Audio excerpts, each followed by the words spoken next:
డబ్బు హృదయాన్ని కొనలేదు, డబ్బు మనస్సును కొనలేదు, డబ్బు ఓటిని కొనలేదు.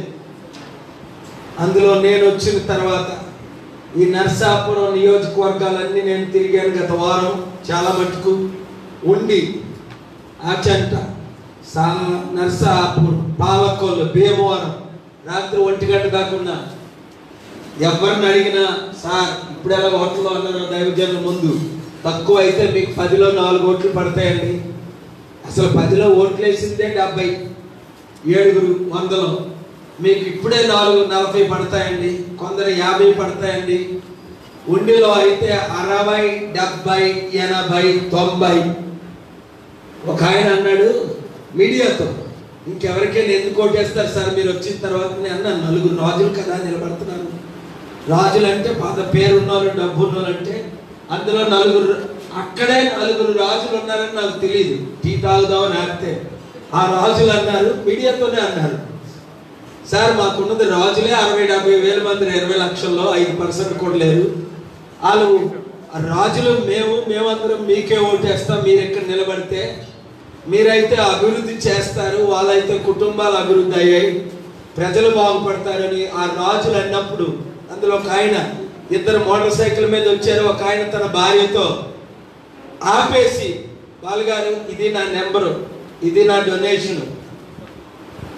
నిజంగా కళ్ళప్పుడు నీరు కారే. ఎంత అభిమానమా!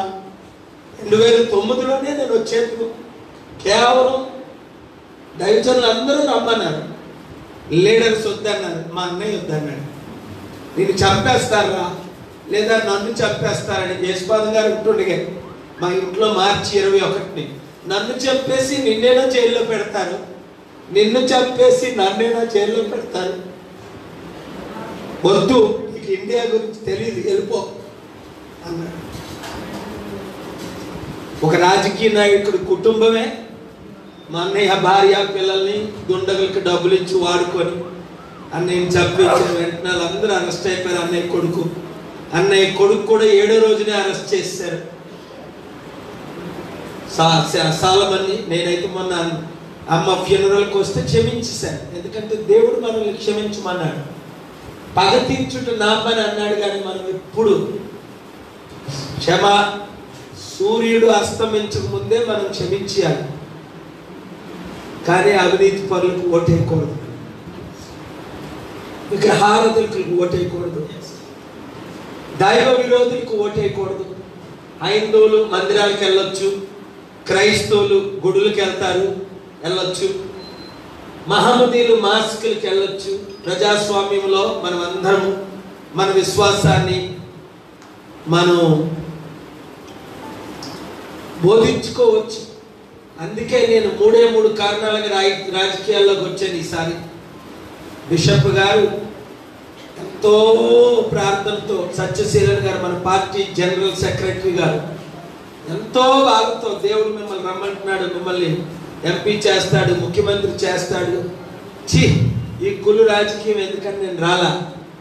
నేను ఒక విధంగా ఎంత నరకం అనుభవిస్తున్నానో దేవుడికి తెలుసు, ఎంత నరకం అనుభవిస్తున్నానో దేవుడికి